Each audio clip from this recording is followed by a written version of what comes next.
This is the Boxing District, and this is our preview of Callum Smith vs Canelo Álvarez.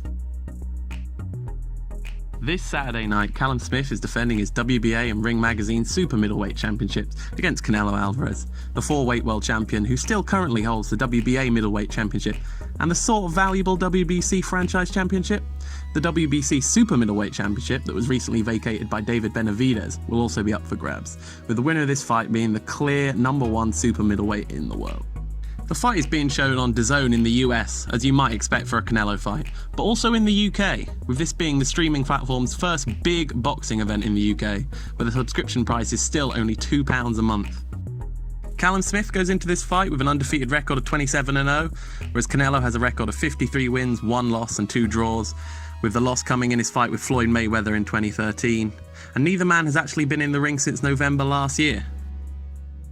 Should be really interesting to see if ring rust plays any kind of a factor in the fight. Both men weren't particularly active before coronavirus, both only fighting twice in 2018 and twice again in 2019, so it shouldn't be much of a factor beyond maybe making the fight start a little slowly. Both men have had an equal time out the ring. Smith has failed to push on well in his career after impressive World Boxing Super Series victory, stopping George Groves in the final, but that was now over 2 years ago. It's easy to write Callum Smith off in this fight, but that's the wrong thing to do, because this is still the guy that everyone predicted to storm the division after beating George Groves. This is still the man with at least 6 inches of height advantage over Canelo. Some places report Canelo's height at 5'8", others at 5'9", whatever it is. Smith has 7.5 inches of reach advantage over Canelo, and Canelo a bit slow after over a year out the ring. Smith might be able to rack up the first few rounds just on the back of his jab and movement alone, keeping Canelo out of range and not letting him close the distance, while just popping away at him with long, fast jabs.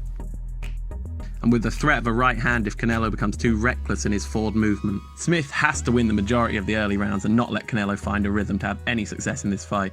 If Canelo can impose his will on the fight from early on, then Callum Smith's going to be in for a very hard night, one where he could easily end up being stopped.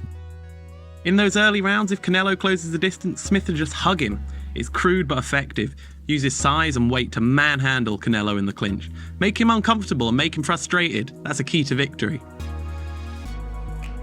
Canelo is one of the best boxers in the world today, but he's very much a known quantity. He's unlikely to pull out too many surprises in this fight, and everyone can see his path to victory. Use speed and head movement to slip Smith's jab, close the distance and fire off powerful shots from close and medium range. Crunching hooks to the body, like he did against Rocky Fielding, and like he did against Callum's brother, Liam Smith.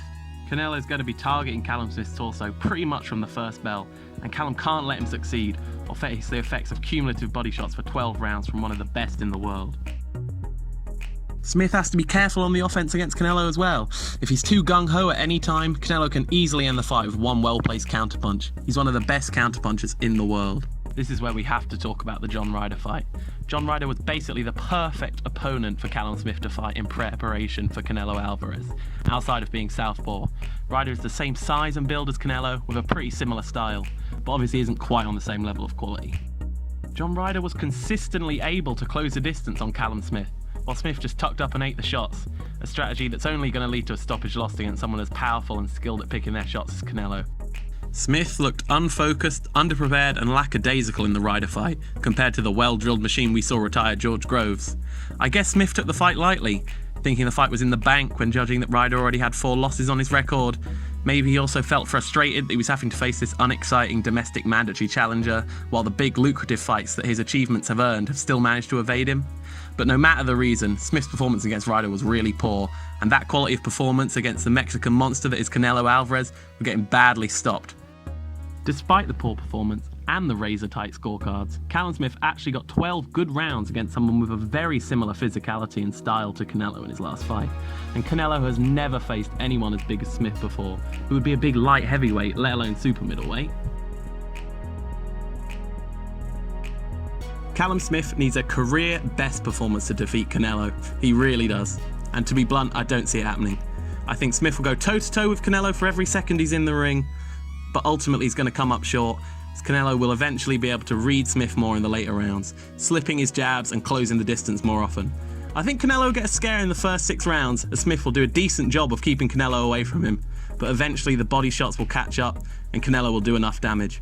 I've got to predict Canelo to win by stoppage in the last 3 rounds after a good back and forth fight, but I'd love to be proven wrong by a top British fighter in the form of Callum Smith tomorrow night.